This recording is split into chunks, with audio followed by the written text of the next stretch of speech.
that this meeting is great.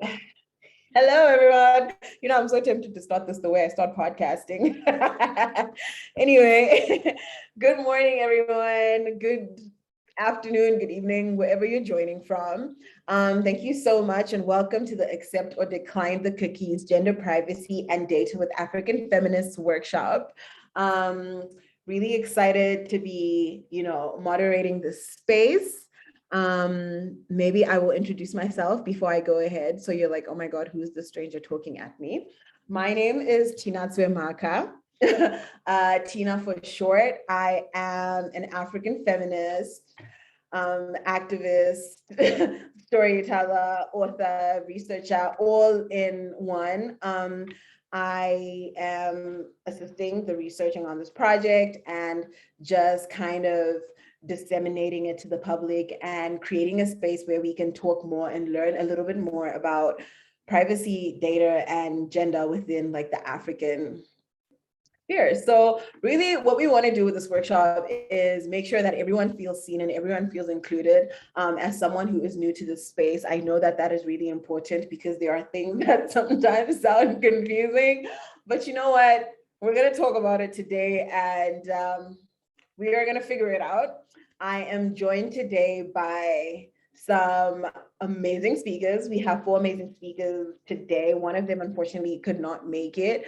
But before I get into that, I am just going to go ahead and, tell you a little bit about what we're doing today. So My Data Rights Africa is carrying out various research activities to establish what action can be taken by feminist activists to respond to gender data concerns for practitioners of privacy and data protection to be gender responsive. This project really wants to capture the experiences and perceived concerns of women and gender diverse groups around kind of like the capture and storage of their personal information in order to develop methods of resistance and resilience that work in the African context. So yeah, at the end of this workshop, we are hoping, this workshop hopefully is going to be a learning space, and at the end of it, hopefully we will all understand a little bit more about privacy, gender and data and how they connect, why this is a feminist issue, why it matters and why it should matter to everyone, right? Why it's not just important for people in that space, but yeah, really for everybody. So I have some amazing speakers here today. We have Amanda, we have Christofina, we have Martha, and we have Pelonomi. And I am just gonna, hey, welcome to the video, Martha. Seeing you over there. So I'm gonna just kind of go through some ground rules for the workshop, and then I will give the speakers about 1 minute to 2 minutes each to introduce themselves. So this is going to be a space that is focused on uplifting the thoughts of women, gender diverse and queer folk, and it is meant to be a safe space. So there will be no derogatory or demeaning language allowed here or in the chat, and if that is not adhered to, obviously you will be removed and it'll be fun. So yeah, I am gonna go ahead and let the speakers introduce themselves. Maybe I'll start in the order that I am seeing them here. Hi Amanda, how are you doing?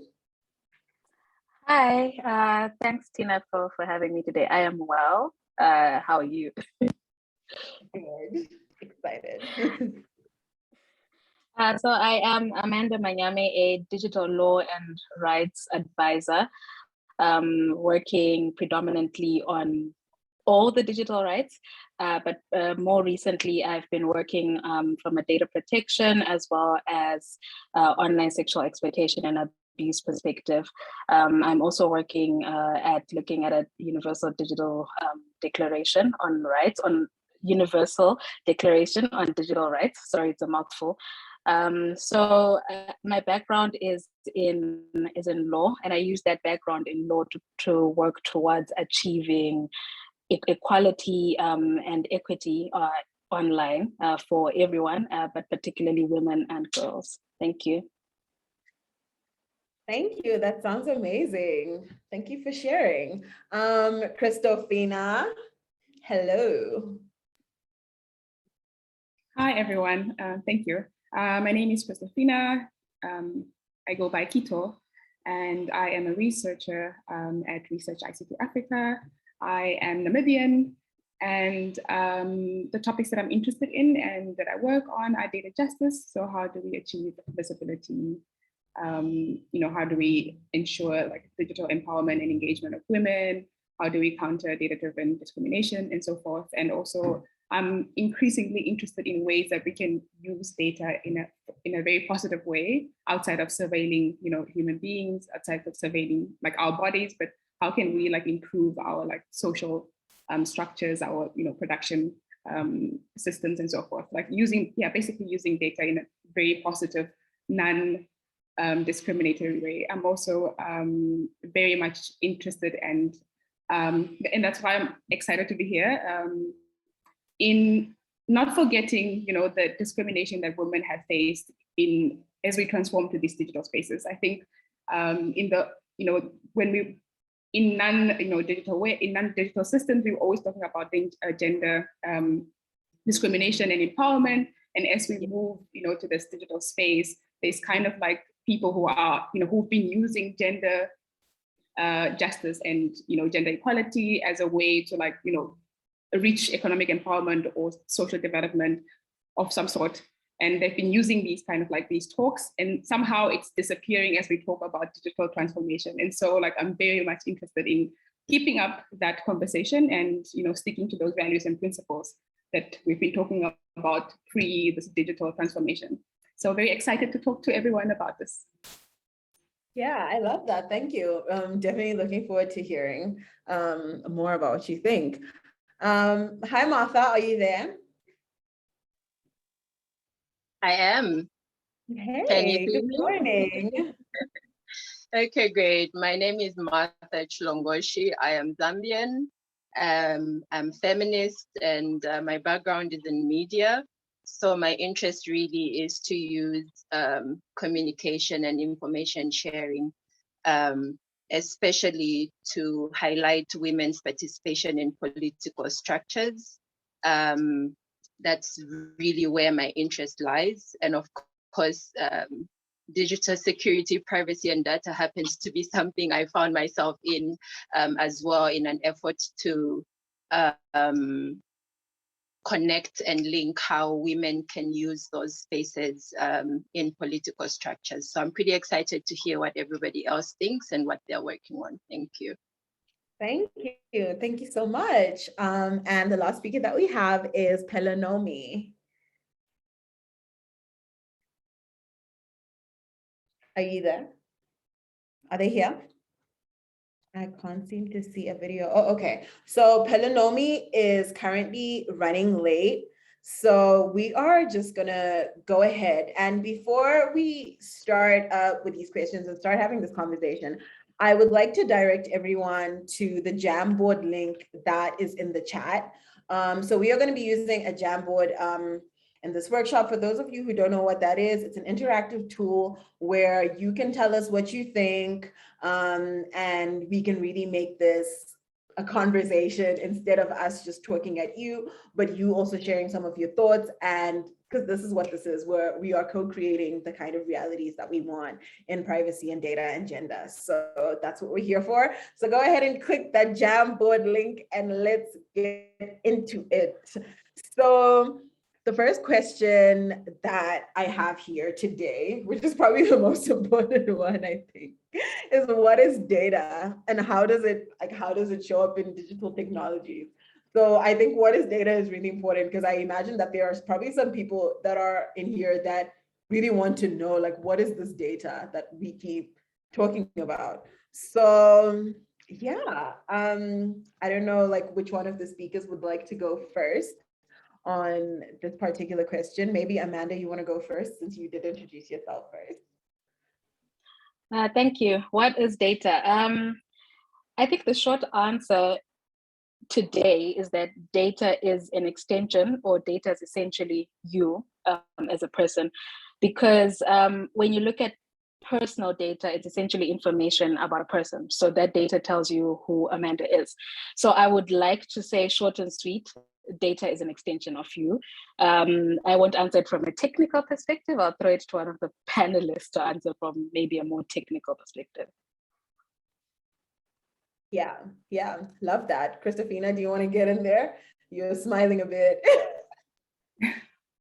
No, I mean, I agree with Amanda. It's basically information about like who we are, and maybe not even who we are, because I mean, like we can be anyone. I think everyone, when we're on the internet, some people are genuinely themselves, but also, as we've seen, like when people like interpret, like, you know, analyze data, someone can come up with an identity of who you are based on your activities online. So it's not really like, it can be who you are, but also like a reflection of what someone else thinks of you. So, you know, if someone has some sort of, I don't know, preconceived ideas of how a Black woman is, like they can use like your activities to kind of like form this identity of who you are. But on what is data, I think it's important to go back to, you know, just, you know, a very layman explanation of data. The earliest definition would be information. And I think when people talk about data, people get a bit scared and be like, oh, I don't know anything about data. It's like ones and zeros. But data is really information. And like when people talk about online spaces, it's almost as if like there's nothing I can do about it. But your data is information that is on a digital platform about you. So that's, you know, it's information. It's just, it's your ID number. It's, you know, the websites that you visit. It is how much time you spend on the website. It is the kind of device that you use. I think people, you know, there's so many like challenges like on the internet about, I don't know, so any sort of like challenge. So every single like information that a website collects about you, that is data. And if we can, I think when we think about maybe financial systems, are the easiest way to think about data is that when a bank, you know, decides that they're gonna give you a loan, for instance, they use information about you. So, you know, if you're employed, whether you're woman or man, you know, they use, I don't know if what assets you use, you know, information about whether you will be able to pay back the certain loan or not. So they make assessment based on the information that is available, and then they allow you a certain like service. And I think we should also think about data in those contexts, because it's not only about like, oh, my activity online, it's what these people use this data for. Like, you know, if I'm on a certain application, like what does the information that is on this platform say about me? So it's just ones and zeros, but it's also like it has certain implications on every one of us, and it's different depending on our standing in society. Like for a man, it's different. For a woman, it's different. It's influenced by like societal, like, you know, perceptions of who deserves like a certain thing and who doesn't deserve a certain thing, who's human and who's not human. So data is ones and zeros, but it's also like the perception of what, like the kind of identities that we have, that we make of that data, in short, if that makes sense. Yeah, I love that. I totally understand that. And given that, I think everything in the world has like unique gendered like inequalities, like, and then unique gendered like realities. I imagine that like with something as powerful as like our personal information, I totally understand even when a man knows like it's you. That's what data is. It's you. So yeah, I don't know if any one of our other speakers wants to chime in on that a little bit before we move on to the next question. Martha, I see that you're there. Do you wanna chime in? Of course. Well, it's like she said, it's simply information, and I think it's information that we gather online through our browsing habits, and it's also information that we post and share online that sort of creates a print of our habits, our patterns, and that can be used to make decisions about us or decisions about the environment that we exist in. So it's simply information that you put out and you consume that affects how you experience the online space and your offline world as well. Yeah, thank you. Thank you so much. Pelanomi, hi. Thank you for joining us. Can you hear me? And well, can you hear me clearly? Hi, apologies. As a technical person having technical difficulties, it's a little bit embarrassing, but I'm here now. No problem I at think all. Thank you for being here. I'm really interested to hear you answer the question about what is data and how does it show up in digital technologies, especially kind of relating to the work that you've done around this topic. hi, everyone. Yeah, so I guess from a data perspective, data, of course, is just information. And we interact with information in all sorts of different ways in our everyday lives. So for me, data isn't necessarily what we imagine it to be at the moment, because I think that kind of limits the imagination of what data could possibly be. I mean, when you see, your brain processes information. When you hear, you process information. Even like signals from people's bodies knowing that they're upset or that they're okay. I think we will reach a place in the future where we will consider those kinds of human interactions even as data, in the same way that we imagine email addresses and people's names and things like that to be data. So to me, the entire world is data. The entire world is information that we interact in a way. Oh, let me turn this on. Interact in a way that we can process. Yeah, what was the other question? Oh, how do I deal with it in my space? Yeah, so I don't know how many people maybe know where I come from or anything about me, but I work at Nedbank as a data scientist. I'm in a data scientist team there. So I know I'm talking quite flowery about what data is, but in my everyday life, I'm dealing with a more conventional definition of what it is, dealing with bank data, transaction data, social media data, risk data, things like that. Yeah. Yeah. Thank you. Thank you so much. I mean, if you would like to give a more detailed introduction of yourself, because everyone else got to do that before we go on to the next question, that would be okay. That would be great. I'm sorry for interrupting the flow. It's terrible. Okay, yeah. So my name is Bilinomi Muilwa. As I just mentioned earlier, I am a data scientist at Nedbank. And I'm the use case lead there. And our function within the bank is to service different areas of the bank, which is kind of cool, because it means that we work in different projects in different areas. So we've serviced the HR department in terms of understanding employee wellness and engagement, and working in projects around that using data. We've worked with the marketing department to understand like consumer sentiment on places like Twitter and Facebook. And to process complaints in a natural language processing kind of way.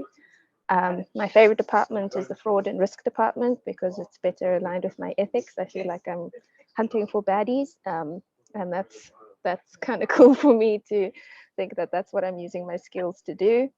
I've stayed very far away from the consumer department because I feel a little bit iffy about convincing people to buy things based off of their personal data and their behavioral habits. Yeah, and then other than my workspace, I like to be involved with other stuff, because when I was young, I had lots of energy, and now I've committed myself to a lot of things that make me tired. But so that includes some community work through an organization that I'm with my sister and some people in my immediate community called The Ungovernable. And we're interested in exploring what community means. And from my perspective, I'm specifically interested in how community interacts with technology. And in some ways, gender plays a role in that. Then apart from that, I also run a little coding school once a year over the winter period at a girls' high school. Being an engineer, I was one of very few females, sometimes the only female in the room, and I was whack. So I'm hoping to be able to change that, and I think it's important to be able to target it at the little people level, even before they get to university, to just open up their minds to what the opportunities are out there, and to be able to contribute to the solutions that we care about and that make a difference to us. Yeah, I think that's all I will say for the time being. Thank you. Thank you so much and welcome. So I'm going to get right into the next question, which is what is privacy in the online space? Um, so Amanda, like kind of directing this particular second question to you, like what is the connection between data privacy and like data and privacy and data protection? Yeah. Okay, so I will start with a little bit of a history lesson. I'll try not to bore everyone. But in the South African context, and you also find that in a lot of other countries, the right to privacy is entrenched as a human right. You will find that right in constitutions. I know it's there in the South African Constitution, and the Kenyan Constitution, Namibian Constitution, a number of constitutions, not just in Africa, but around the world. So essentially, where it all comes from is we all have parts of ourselves and of our lives that we want to keep private, right? You don't necessarily want to share everything with everyone. So the same way that right to privacy developed over time and over years, it then started to sip into informational privacy. So information about yourself. And the easiest example would be your medical information. We all don't want to share our medical information with everyone. We choose who we want to share that information with. So as time went on, and there's just more and more information that was being collected by your hospital, by the different entities, financial institutions, the banks, so on and so forth, we started getting into a space of the way privacy, the way it was looked at from a constitutional perspective as being the right to be left alone, started to sip into, I do want to share some bits of myself, some information about me, and I do want to share that, but with specific people. They can share it with other people for a specific reason, but you still wanted to have control over where all of that bits of you, that information is going, how it's going to be used, etc. So that's how we started getting into from just general privacy, leave me alone, to informational privacy, which is now sometimes you will find it's not even just called data privacy, sometimes it's also called informational privacy. But essentially, that's how we just went from the right to privacy in the Constitution to the right to privacy coming in from different laws, such as your data protection laws, and most famously the GDPR, which is the data protection law in Europe that somewhat feels like it's an overarching data protection law everywhere. But a lot of countries, 33 African countries, have data protection laws now. So that is essentially like the history of privacy online. Like it's just started off with leave me alone to now I'm interacting more and more with more people. I do want to share my information. When I wear my wearable device, I do want it to pick up some information, but I don't want it, please don't share it with these people and those other people. Just share it to this extent. I will give an example of a case in South Africa. So it's not online, but then it explains how we then interpret the right to privacy online. This had to do with a very famous rugby player at the time. And well, he's still famous now. And he had an extramarital affair. And everyone was naturally interested about that extramarital affair and the child that came from that affair. So this lady, the woman that he had the affair with, shared the story with You magazine. And they were supposed to publish the story on a specific date at a specific time. And unfortunately, they didn't do that. So she then took them to court, took You magazine to court and said, yes, I shared the story with you. Yes, you were supposed to publish it, but you published it before I wanted you to publish it.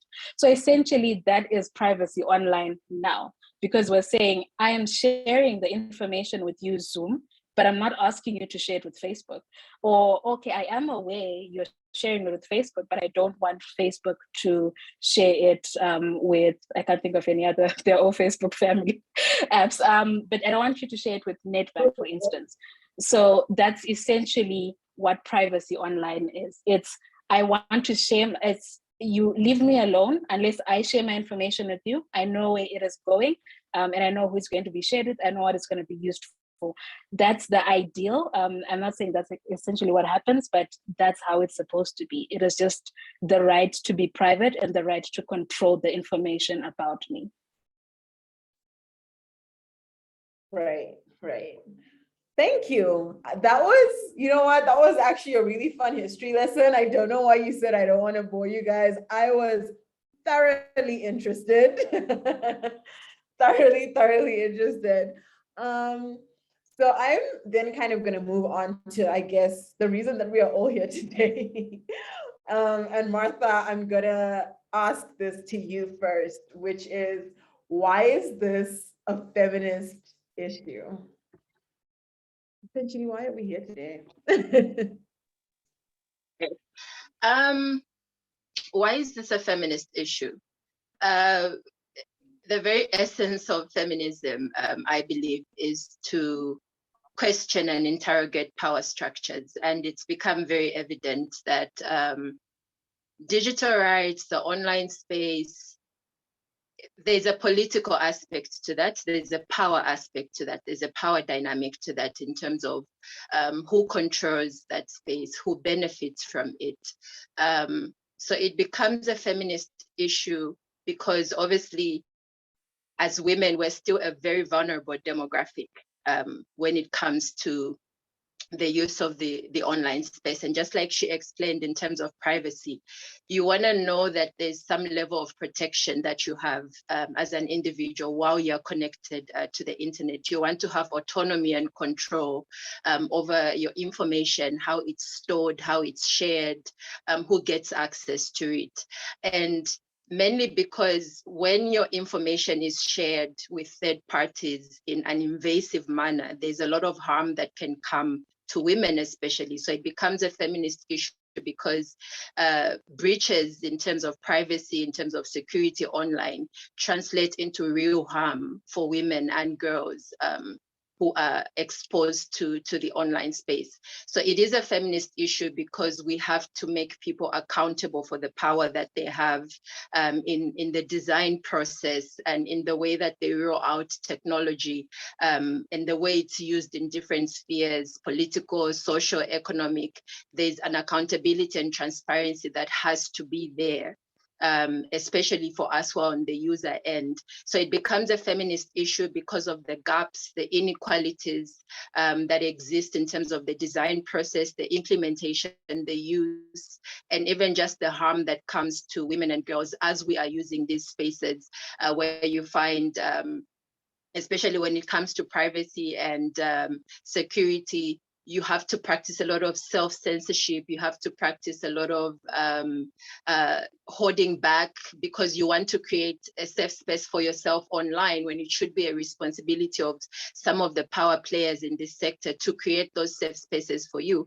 But because of how vulnerable we are, you find that you constantly have to choose and select how you curate your online experience because of the harm that can come to you. So it is a feminist issue in that sense for me.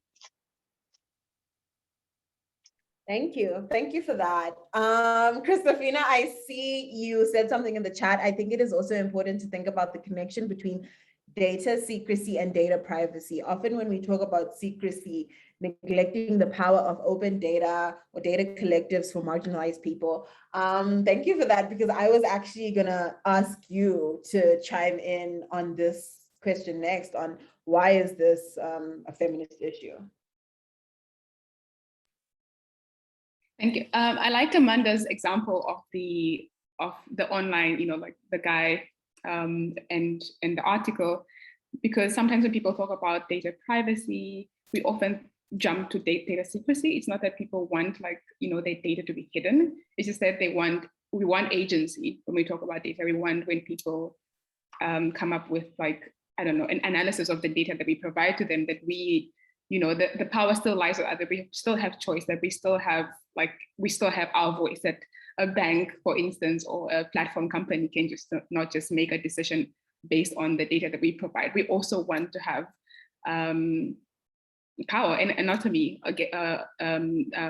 over our data. And an example of this, I think if anyone is on Twitter, you would have seen the pay gap app.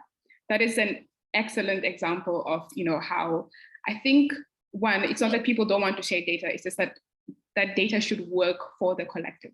So if I provide data to a bank, and I think I always want to use banks because I think banks like use a lot of data, and it's just like so, it's normalized that they should just have, data about us. They have information they can do with it as they, want to do.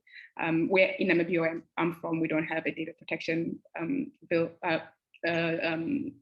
policy yet. We have a bill, it's not passed yet. It has been like in discussion for like the longest time ever. But privacy is not secrecy. It's also like if I want to provide information, if I decide to participate on a certain platform, and a group of us, women for instance, say that, hey, let's take account of the number of times that I have experienced, I don't know, some sort of like targeted bias, by a group of men or like people online. And we use that as an evidence and say that my experience on this platform is that I have been attacked this number of times. And another woman says, oh, I've had these accounts of like, attacks or, abuse on this platform. That is something that people can use. That is like data that belongs to them, like their experience on this platform that they can use for their empowerment.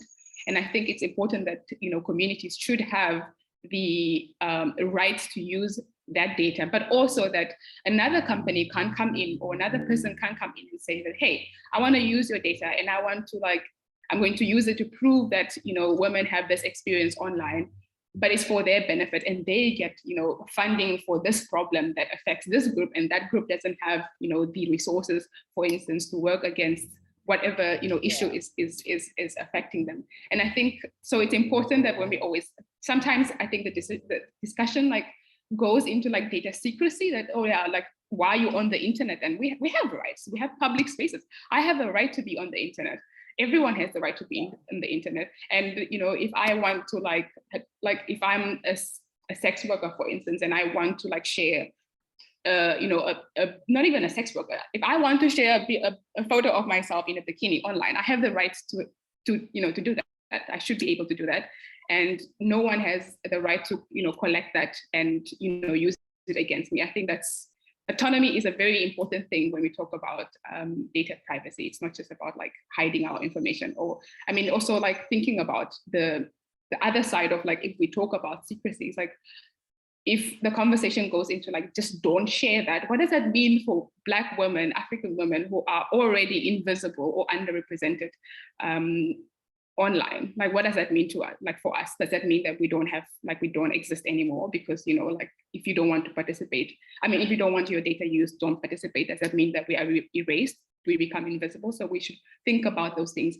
And in conclusion, so when we talk about data privacy, I think we should also I think privacy is perhaps like it's the you and I level. It's that I have the mechanisms are in place for me to participate on an online platform. And I know that when I am on this platform and when someone, Facebook knows my name, that it's not shared with someone else, or that when they do share with someone else, that I know about it. That's the basic data privacy. But on the other level, like on top of data privacy, there's also like data protection, which is on a policy level. And so we should advocate for our government policymakers to really be aware of the importance of putting in place mechanisms that safeguard our information. And then we talk about data security, like how do we ensure that when we have when this data is collected, that it doesn't it's safe, it's not used against us. So it's all those it's data protection, data security, and then we can ensure data privacy for you and I. Yeah, thank you. I love that. And can I just say, I love the passion with which all of the panelists are really speaking about this topic. And I think when people do that, it really creates a conducive environment to learn and to become more curious and more concerned about the things going on around us. So just to reset the workshop, hi everyone, to everyone who has just joined, to everyone who is only joining now, welcome to the Accept or Decline the Cookies, Gender Privacy and Data with African Feminists workshop. Really, really excited to have everyone here and the panelists. So just to remind you all, we are using a Jamboard as an interactive tool during this workshop. So if you guys would click the little link that I keep incessantly posting, get the hint in the chat, and go ahead and you can just check the second slide, check the third slide. We're just kind of asking, trying to assess how it is that you feel, the public feels, how we all feel about our personal information, how we relate to data and privacy, and what solutions that we can all kind of like mobilize going forward to make this just a more feminist world, right? That's why we're here. So we also have a survey, which is a part of the Jamboard, which is going to be shared now in the chat. And we really appreciate a few minutes of your time in clicking the link and answering some of the questions. And even sharing it with your friends, sharing it with your colleagues, your family, with everyone around you, because this is an important issue and we should all be talking about it. So, Pelenomi, I am now coming for you in the next question, which is, how does privacy and data become an issue when it comes to cookies, and how that relates to feminist issues? Well, that's one of the problems why I couldn't get onto this call, because I avoid as much as possible all my stuff being connected on the interwebs, and I'm one of those people who tries to scroll the article behind the cookie acceptance thing. But I think privacy is very much a personal conversation. I think every one of us has a different relationship with it, so it can be a little bit difficult to provide like a general guideline which represents a general consensus of where people exist within their relationship with their own data. And yeah, I how do I feel about cookies? I don't know, man. I think personally, I do try to be a bit more autonomous around my own data. And because I know what you can do with it, I try to be quite careful with where my data goes and how it is collected by different people.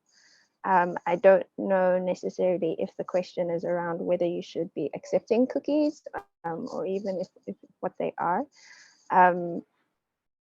But Yes, I hope everyone knows let's that start there. let's settle with it. Okay, so a cookie. Okay, so a cookie is not an actual cookie, and somebody can feel free to correct me if they know more about cookies than I do. But so basically, what it is it's like a little signature, an identifiable signature, so that when you go to a website, it leaves some evidence on your computer that you are you. So every time you go back to that website, it can look in this specific location where it's left this cookie to be like, oh, this is the person who's been here before. And by looking at that cookie, they're able to store certain amounts of information within that cookie. So every time you return to the website, they kind of know who you are and what kind of activity you get up to on the website.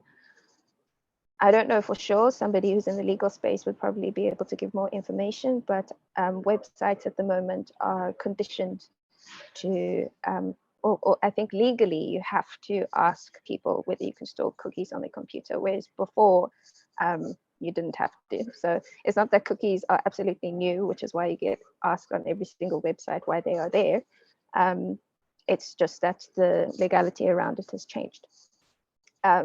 So cookies have always been on your computer. You're able to clear them if you want to, which is kind of just like emptying out the drawer in which everybody, all the websites store their cookies in that drawer. You're allowed to empty that and it'll erase any trace of you then going to those websites historically and any information that those cookies they may hold. So on a lot of the websites you visit now that ask you, please accept our cookies, they're often quite simple cookies. So it'll just be like remembering your login information, or just looking at general analytics about how you navigate the website and where you go to. But cookies can also get quite intense. So for example, with a website like Amazon, they may be storing your preferences. Some websites may be storing where your mouse hovers, what keystrokes you are typing into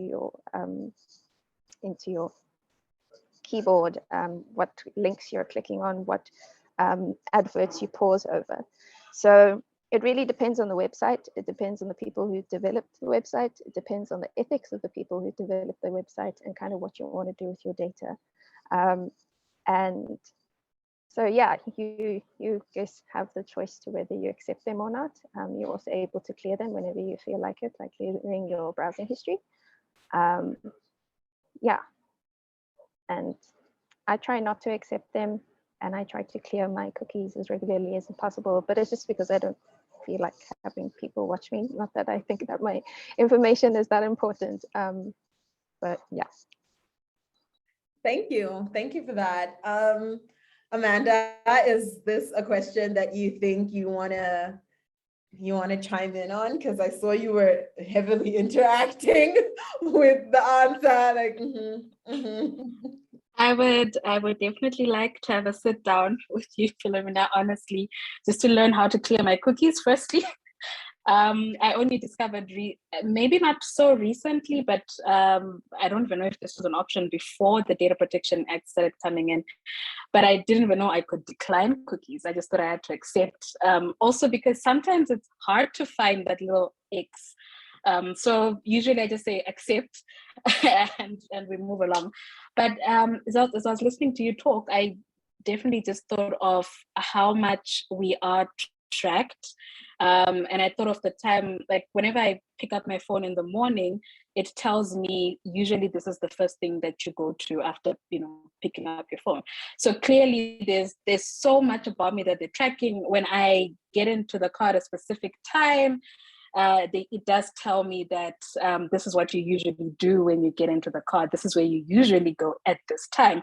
So, when I see those little, I know maybe they're now trying to be a lot more transparent, or, they're trying to enhance that user experience, but it in a way scares me. Because I then realize how much information they have about me, how much they know about me that I haven't even realized about myself, all thanks to cookies. But on the other hand, I know some have argued, and sometimes I feel this way, it's helpful to know that, because I usually go to a specific place at a specific time, if I go into maps, it will be the first thing to pop up. So it's quite easy for me to then just click on that and go. But at the same time, I also think about how many marginalized people are then impacted because of just them tracking. It is helpful in some instances, but at the same time, you have to think about, what about someone who's trying to get a loan to buy a house? So based on a specific profile that is based on maybe a million other people with that similar profile, you're then not given a loan to buy that house, or you are given a loan, but it is a lot less, possibly because of the color of your skin, the area you live in, if you're an immigrant, the area, which country you're coming from, and just, a lot of that tracking and collection and processing of that information. Again, I don't really truly understand the back end, the technical aspects, but when you're looking at it from a more policy perspective, the fear is that we are going so far with tech, and it is very helpful, but it is very helpful for a few. And even where it is helpful, it does end up causing harm in those instances where we leave a lot of people behind. We judge people based off of what other people with similar characteristics have done or might do. And it doesn't mean just because, several other people with my characteristics did this, it means that I'm going to do it. So that's why I was nodding a lot and just thinking, cookies great, but at the same time, there's a lot I feel needs to be done from a policy perspective around the cookies. And also because from a data protection perspective, with the data protection laws, they only govern personal data. So that is the data that is known. But usually with things like cookies, please correct me if I'm wrong, but things like cookies and other data that they, put into data sets, it's usually anonymized. So you're not supposed to be able to track it, but this has been proven you can. But because it's no longer, quote unquote, personal data, whatever governing data protection law would not necessarily govern it. This is where you now get into data governance, and data justice issues. But yeah, it's a lot of thoughts, but it's good and it's scary at the same time. Thank you. So if I may come in, sorry, can I respond to that? Please do. So from the cookies perspective, just to put you at ease a little bit, because I'm realizing that maybe not so many people on the call are technical people. So cookies for the time being aren't, to my knowledge, it's not data that often gets sold as third-party data. For a place like Amazon, it'll be really useful for them for the navigation of their website. And like you've mentioned, Amanda, a lot of the time cookies are there out of sheer convenience. If people have to click more than 3 times on a page, then they just leave the web page because it's wasting their time and it's not a seamless experience. And a lot of the cookie stuff is really to try and make your interaction with the web as easy and as smooth and as simple as possible. And then of course there's just other stuff that also happens because people do other stuff. But generally speaking, that kind of data is kept very separate to data, for example, that gets used for determining loans and things like that. And for those higher risk type use cases for things like loans or the justice system or medical data especially, there is a lot more regulation there. Of course, we definitely need a lot more policy put into place to ensure that things go a lot more smoothly than they have in the past. There's all sorts of horror stories about justice systems being racist and recruiting engines being sexist and whatever and all of that. But for example, at the bank, we get audited for loan models, for example, and there's certain criteria that we very much have to exclude out of the model entirely, even though it helps make the model a bit more accurate to represent somebody.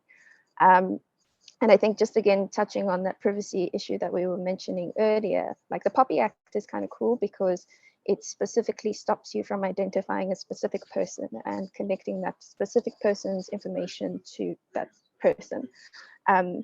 And the power of data is that you're able to generalize around specific groups of people.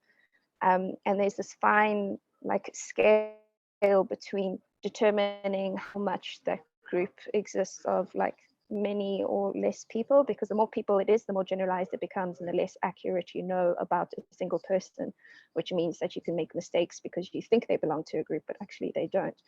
But the more you then narrow down that group of people, the more you isolate them and you're able to identify exactly who they are, and therefore going towards the lack of privacy or secrecy or whatever it is. So there's a really fine balance.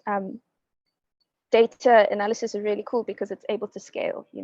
If all, 20 million South Africans in South Africa who wanted to get a loan wanted to go into the bank to try and do it, and you wanted to be processed individually by a person at the bank, it may be quite a mess, which is why we have a machine that would then help to automate that process. So losing the individuality means that things can go wrong, but at the same time, we're trying to make it better by scaling and giving it more access to more people. So it's just this, it's really difficult to balance and get everything right. Yeah, but we just don't have a better alternative at the moment. Not to say that we can't work harder on getting one. Yeah. Thank you. Can I chime in? Please. Please. I think Nomi, she talks talking about what is right and what is wrong. I think that's also when we talk about it's also important when we talk about privacy and data privacy to think about data accountability. We're not always gonna get things right. No one knows how to get no one knows. I think we can always try to do the right thing. But I think part of data privacy and talking about feminist issue and ensuring that we counter the harms that are caused that could potentially affect women is that we have frameworks and structures in place that ensure that when an injustice happens, someone is held accountable. You know, like how do we, you know, how if I don't know, some banking system, I'm thinking about in Namibia because, for instance, we have what are they called? The union that kind of like has data on like who's has bad credit versus like good credit. So they have, you know, historically, before even they were like digital, they just based on biases. We have biases. Black women and Black people have access to less loans. They are punished like it's more severely than anyone else. You know, someone could own like 10 cents and then they will be blacklisted for like, you know, it's just like the punishment compared to the crime is severe. And so those things are happening already because of like our preconceived like biases, like people who are in those industries, who is the majority in the banking industry, white men and white people. And so like when we go, you know, when we talk about digital, you know, data, those biases, like as much as like, you know, like we don't collect like personal data, those biases do, you know, come up in those like systems. And even us, me as a Black person can have internalized like racial biases against like who deserves a loan, who, you know, and those things can come up. And I think it's important to mitigate against like these discrimination is that we have like systems of accountability in place that make sure that, you know, when someone is subjected to an injustice, that there is a process that they can follow to ensure that, hey, and say that, hey, this was unfair. This is an unfair assessment or an analysis of my data or an unfair use of my data. And I'd like, you know, for, I don't know, some sort of like justice action to happen to ensure that it doesn't happen to me, but also to someone else in the future or to a group of people. And I think sometimes when we talk about like when we have in these spaces of like tech versus like tech ethics, we have a binary, you know, that someone is on the right side and someone is on the wrong side. When we ignore that, it's really like very, it's, you know, it's gray. Like there's no right, there's no wrong, and we all have internalized like somewhat internalized biases, some more than others. But you know, we still also have like those biases, and the important things that we have systems of accountability, and people are held accountable when they subject people to harm. Yeah, thank you for that. I have like 2 comments here. So one is, I think the learning around clearing of cookies or being able to decline cookies becomes a significant feminist issue given the digital literacy gap that mainly impacts women and gender diverse people. And we have shared a resource here that maps data harms. It is from the My Data Rights platform. So anyone who's interested in learning a little bit more about everything that's being spoken about here, please go ahead and check out this resource. It is fantastic. And we have a comment from Amanda saying, I agree, Christofina, accountability is important. We would, I don't know what that says, girl.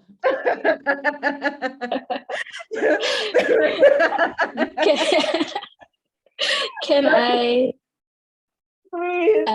Let me speak to it. So I was agreeing with Christofina about accountability. I think it is such a big thing, and I have the only 2 things with it is that we have to either have regulators that hold entities and individuals to account where other individuals are unable to do that for themselves. And we also need more education and awareness raising around when your rights are infringed upon. And I do have to give a shout out to the independent regulator in South Africa, because that is something that they have been really good at. And they have been taking on particularly, you know, the big platforms. So they have been taking on Meta quite a lot. But I think that is something that is very important, because when we as people don't know when our rights have been infringed upon, or we don't know where to go to because this has happened, it's always good to have an independent regulator to do that for us. Yeah, thank you so much. So I'm gonna ask all the participants who have any questions that they want to send through to please put them in the chat, And in this last question that I'm asking, I'm also going to be putting it to you, the people that are listening in. So you can go ahead and put your answers in the chat. And the question is really going to be, and Martha, I know that you have answered why this is a feminist issue. And I think now we want to kind of go into why is this important for everyone, right? And I love something that Pelinomi said. I think it was, I think I'm just more careful with my data because I know what how it can be used and what can be done with it. And I think for me, even in understanding a little bit more about this, it was kind of like, okay, so what are they going to do with it? Like when they take it, what are they going to do with it? Like, and definitely looking at it from that perspective is a great starting point for anyone who's trying to understand a little bit more about this. So Martha, I will let you answer this first. Why is this important for everyone? Why is it important for everyone to understand data and privacy? And even for you yourself, like why is it important for you to continue to understand all the different facets of this? Well, it's very important for me. Like I said, our experience of the world around us is shaped by the information around us, the information online, the information around us. So it is important for everyone because whether you realize it or not, you're going to experience the world a certain way because of something that is happening in the background. So it's important for everyone to understand this because some of the gaps that have been talked about will help us understand why there's gender issues, there's racial issues, there's class issues, and how you experience your life offline. It's intertwined with your lack of understanding or understanding of these issues. So everybody should be concerned about this. And also, I just think going back to something that I can't remember which panelist said it, but in terms of just how much our information is used out there, it made me think of how even when we are online and we decide to take advantage of the privacy options that have been given to us, for example, you can decide to make your social media profiles private, but you still don't know how that data that you're sharing on that private profile is being used by private companies, by governments, and stuff like that. So it becomes an important issue, especially from the perspective of policy, for everyone to get involved, because as a user, your experience is different from the person who holds the power to create that platform for you. So I do think that much as privacy is a personal issue, it's difficult to generalize it because we have different experiences offline. I think we all agree that all of us must have autonomy and control over how our information is used when we put it out there, because I mean, the world has evolved. You can't just, live in a corner in the cave and say, I'm not going to put myself out there. You're going to limit and control some of that, but whatever it is that you put out there, you still want to know how it's being used and how it will shape your experience, whether that will help you positively or whether that will contribute to you being profiled as a person. And it goes back to, again, what one of the other panelists said in terms of the power of data in allowing us to generalize specific groups of people. And in doing that, we lose the specifics of individuals. So even when we are profiled, sometimes we are profiled as individuals based on data that has been gathered off of habits of people or patterns of people offline. And that can impact you negatively, even though you're not part of that demographic. So data does have a lot of power and it shapes a lot of our experiences offline. So everybody should be involved and concerned about how this takes effect. Thank you.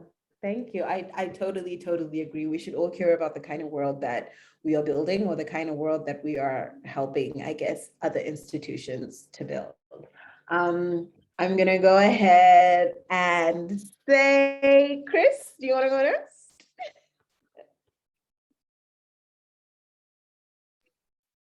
I was thinking about why exactly. I think there are many things to think about when we talk about data and data privacy. And maybe for me as a woman, it would be, and as an African woman, it's firstly how I'm represented, you know, on these digital platforms. And like offline, I don't think, historically, we don't have a lot of, you know, power in how we are represented, and even if we're represented or not. And I think thinking about data privacy and just, you know, like, yeah, data privacy and how important it is, especially from this, I think from this audience, most of the people here are from Africa. And we are kind of in an unfortunate position where we have to be, you know, I mean, technology is like really fun. And when people talk about technology, they always talk about like how it's going to, you know, transform our societies, our economy, how it's, you know, going to give us power. And that is all true. And it has been used as a tool for, you know, resistance, but also like to transform and empower ourselves. But we're kind of like trapped where we're leading towards like this very like neutral view of technology and of data, and we just accept things as they are, kind of also. And I think it's because of like, I think someone mentioned like literacy, that we don't know, like we don't know what we don't know. So we don't know that, you know, your friend who is, I don't know, like a white European pays less for an Uber because they are classified differently, you know, on the app. So we don't know our experience. We don't know that some other people, another demographic of people has like lower interest on loans. I'm sorry for the bank people if this is not accurate, but I think maybe it's a bit accurate, and do not have access to like more loans. That we've seen with you know, documentaries showing that it's so easy for people to just get like to provide a name and you get a loan. But some people are, you know, give a certain, I don't know, like information about themselves and they're like denied financial services, or they denied certain, you know, essential services. And I think when what we don't know, what I'm trying to say, what we don't know is that other people have a different experience, and somehow we just accept how data, like the identity or the kind of like attributes that data gives to us. And we should think about that, and we should like, you know, think of ways to resist it.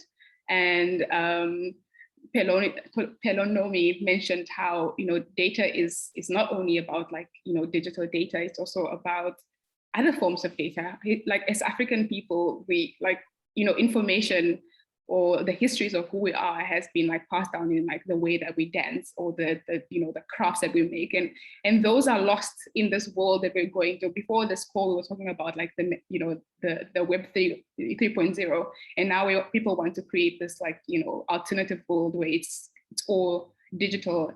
And what is going to inform our experiences in that space? Are we left to like let go of like who we are? Like, you know, is there space for like how we represent ourselves as Africans, as women? Like, is there space for that?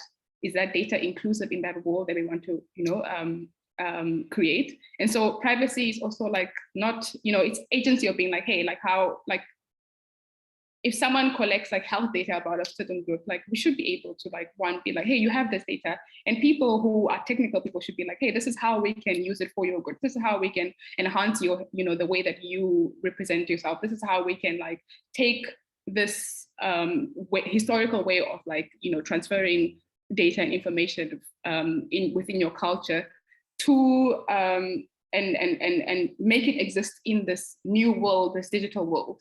And sometimes when we talk about data and data privacy, we kind of like separate these two worlds. And when people talk about like Ubuntu and Africanness, it's almost as if it's like this like very like primitive thing that doesn't exist within like the digital spaces, but it's like also like bringing those things together. And yeah, like, so just putting it out there so people in the audience to think about like how we want to be represented, how we don't want to be represented, what is important to us as Africans, and how that can be reflected in data through, you know, data policy or data privacy frameworks.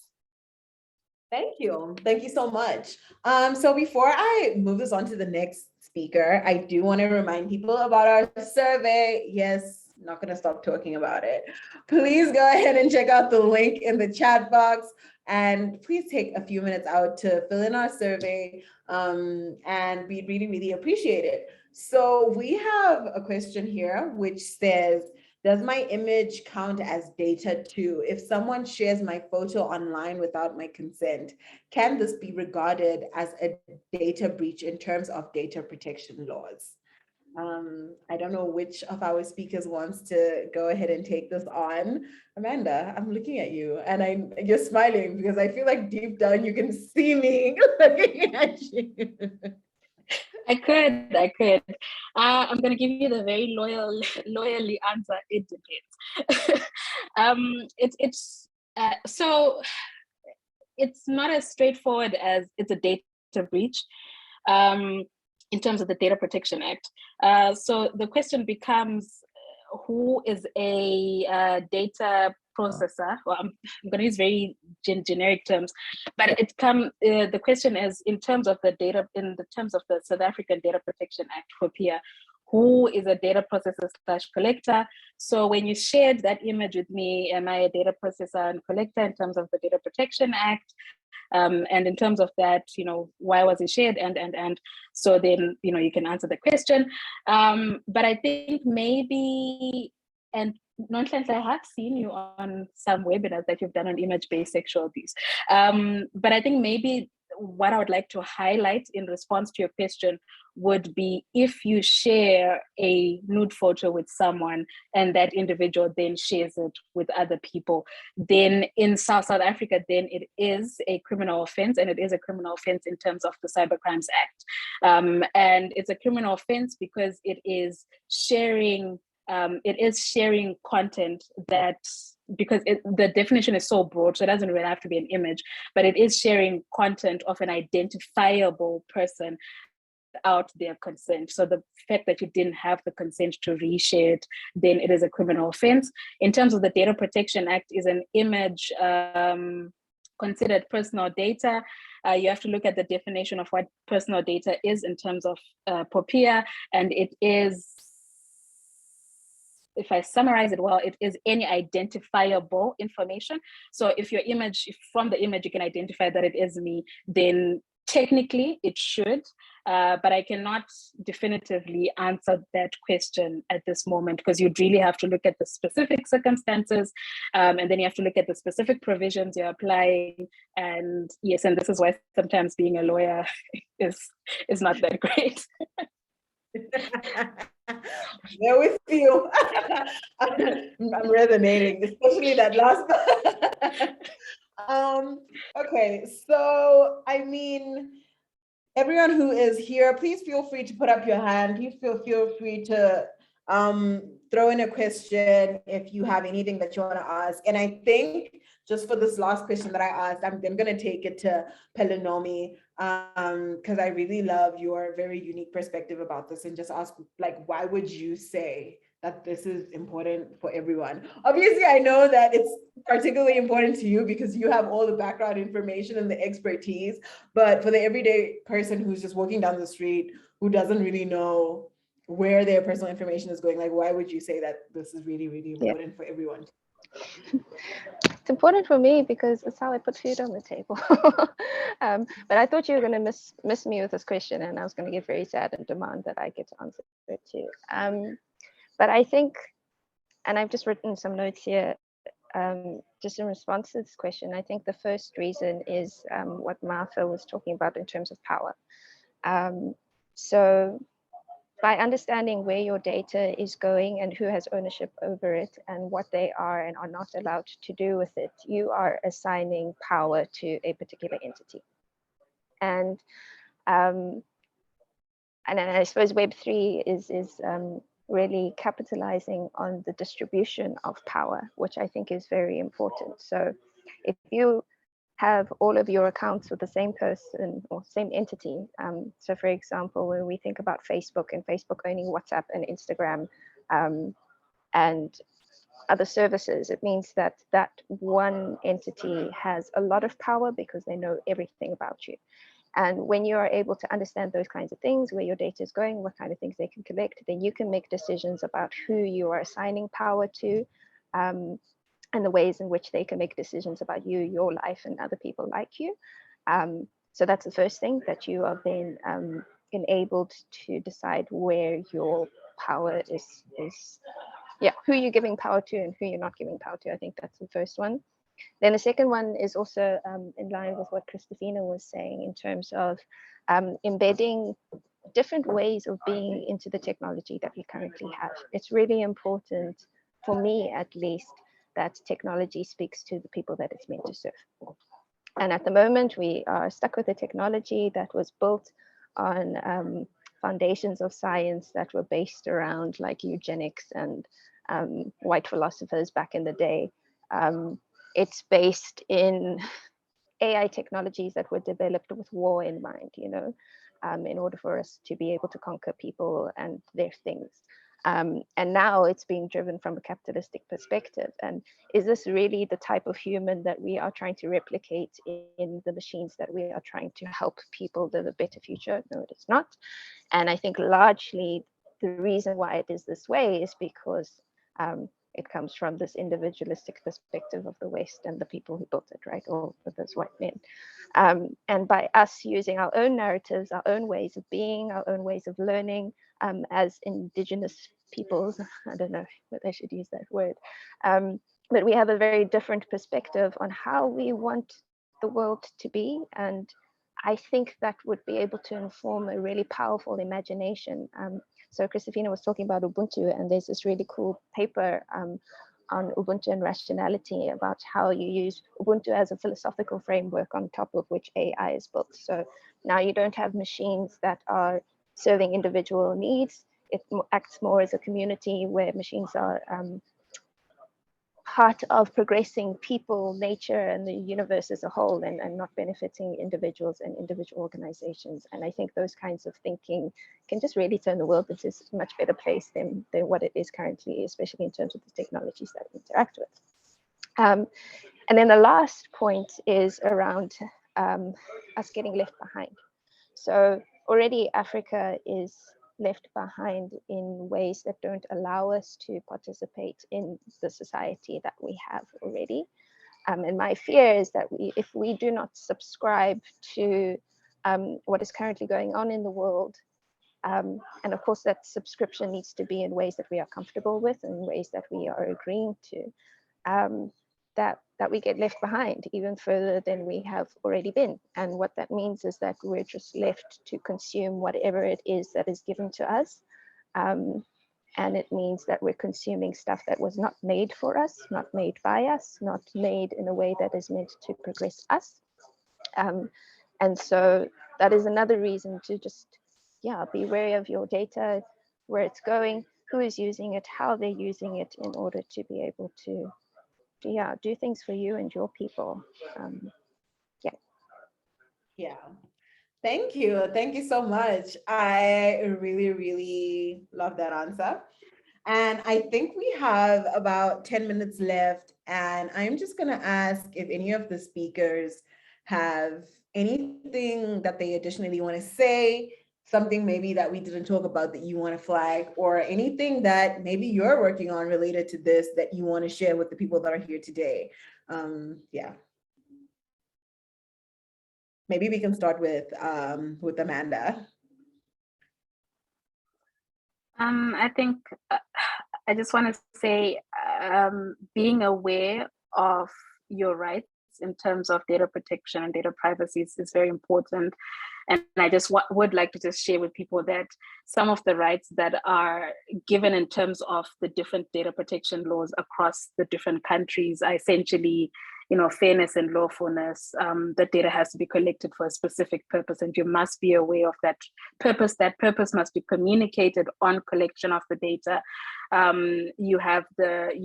They have to, or whoever's collecting your data has to make sure that your data is adequate and accurate. So that means you have the right to access to your data, so that you make sure that that data is definitely accurate and it's adequate in the sense that, did they miss something?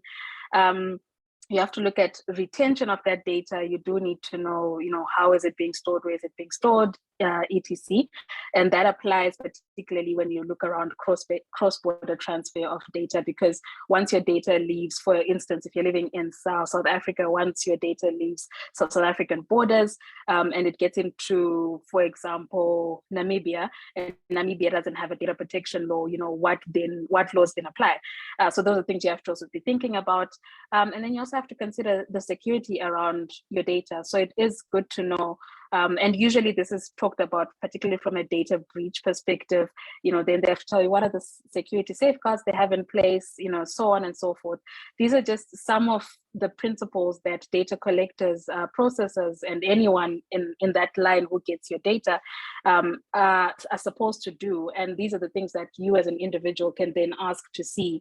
And then when you fill in forms, particularly when you get into places, you do have a right to ask, why do you want my ID number? Why do you want that other thing? Why do you need to know my third name?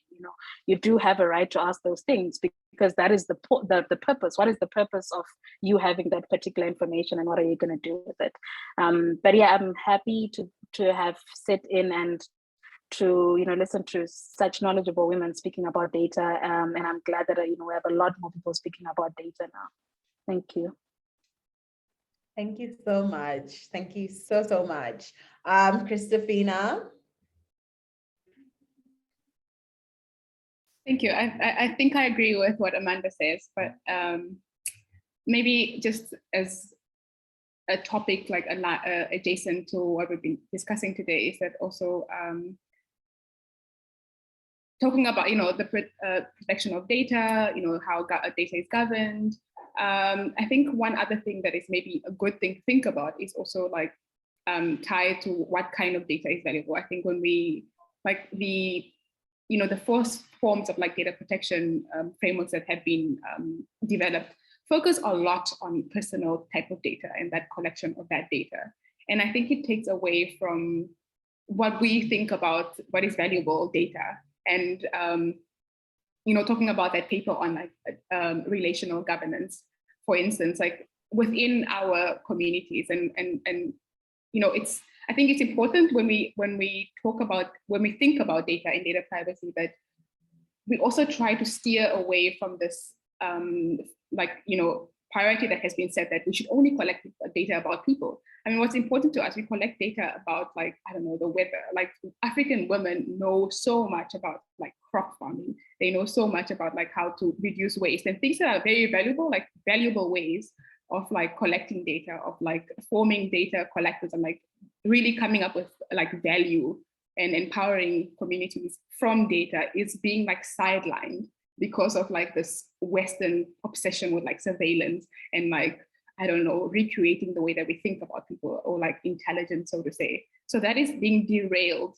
And now we have to like, like in addition to like countering, data privacy breaches, we're kind of like being sidetracked about the positive ways of using data. And I think in addition to these conversations about data privacy and protecting our personal privacy, we should be like, hey, this is valuable. Like, how do we, stir away or go towards like positive ways of thinking about our data and like using our data for the good of our communities. And I want to say this, my friend who works in like, wildlife, human wildlife conflict is on human wildlife conflict is on this in the audience. So she they have for years been working on like collecting data of how and wildlife moves around communities, and that is valuable data that human beings do collect. Like they have like rangers who work with who are on foot like collecting data of like where animals are, and those are positive ways of like using data from communities.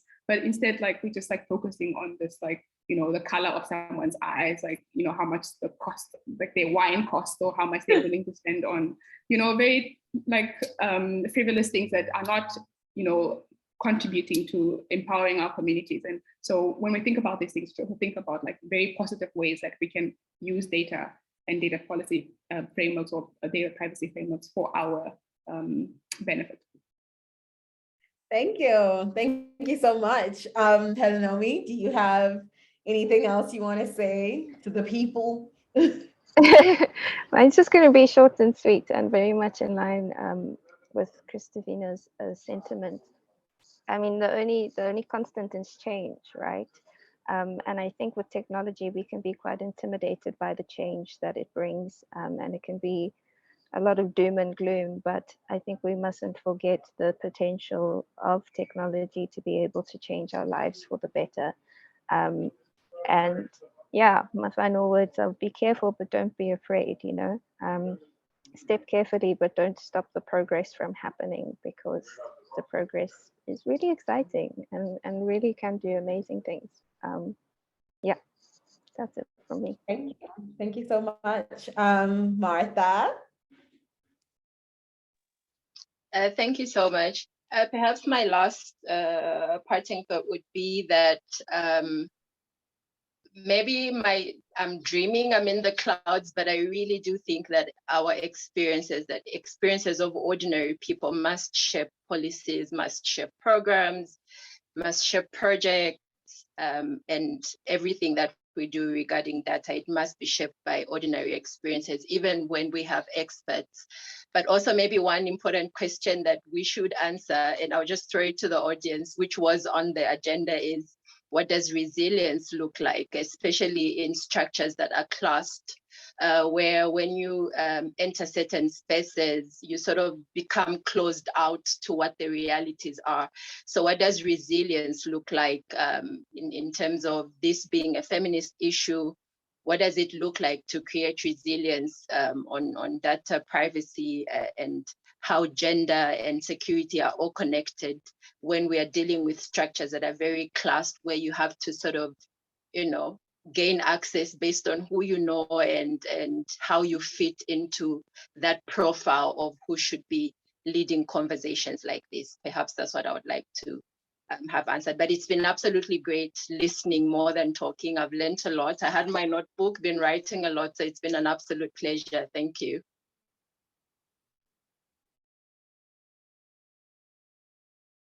Thank you. Thank you so much. It really has been fantastic, super educational. Being here in itself has been the resource. So just before we end this, I want to introduce Chennai, who is really the reason that we are all here, the reason that we're all able to be gathered here.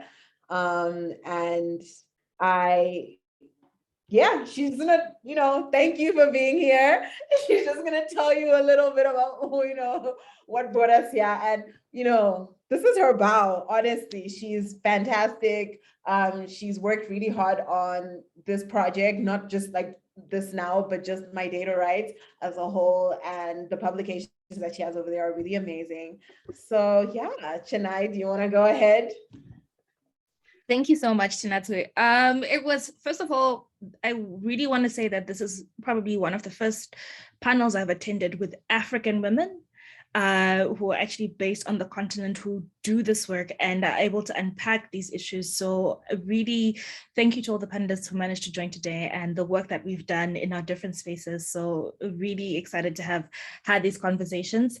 I think I just want to build on like part of what Martha said, the imagination, and this is the purpose of overall this project. So this workshop is part of a bigger project in terms of building African feminist movement towards resistance and resilience around data practices. And I loved how our panelists really unpacked in a lay issue around around the terms and the way that we process. But the biggest thing in terms of thinking about resistance and resilience, even if we've got the laws and the regulations in place, is how do we imagine how we respond to the way in which data is processed in our context of low levels of digital literacy, in our context of high gender inequality. Although the panel, it affects women, it affects gender diverse people, it affects sexual minorities. the way in which data is collected and processed, even though the laws are in place. So putting everything into that context. And so we've opened up the survey. The survey is really meant to be our step one to understand the way in which people are aware of these issues. That's meant to then help us to guide in developing what we will call like a solution of and working with other feminists who are you're either going to volunteer through the survey or reach out to us, where we're going to be working specifically in Zambia, South Africa, Malawi, and Zimbabwe, where we want to work with African feminists in order for them to track their experiences with data every day, and then for us to unpack what would resistance and resilience look like, for us to then have some sort of guidebook that everybody can engage with and build up from. So yeah, thank you for everyone for joining. I'm actually putting in my parting words because they're really about imagination of how we can use data and how we can ensure our agency and privacy, and also really take that community approach to dealing with the issues that we have. And thanks to Natswe for your stellar moderation. One more thing, I also want to shout out Policy, the organization that have done amazing work on thinking about engendering AI. They recently launched a paper, I think 2-3 days ago, was just part of a 3 of a series that looks at how artificial intelligence is connected to data and issues that feminists should care about. So yeah, I'll hand it back over to you, Nathan. Thank you. So yeah, thank you everyone for joining. Thank you for your time. Thank you for your participation. Really appreciate it. And we hope that you get to fill out the survey. And most importantly, that you really enjoy this and you pass this on to someone else. Feel free to check out all of the resources that were made available in the chat. Feel free to check out My Data Rights Africa. And yeah, I think from us, that is it. So goodbye, everybody.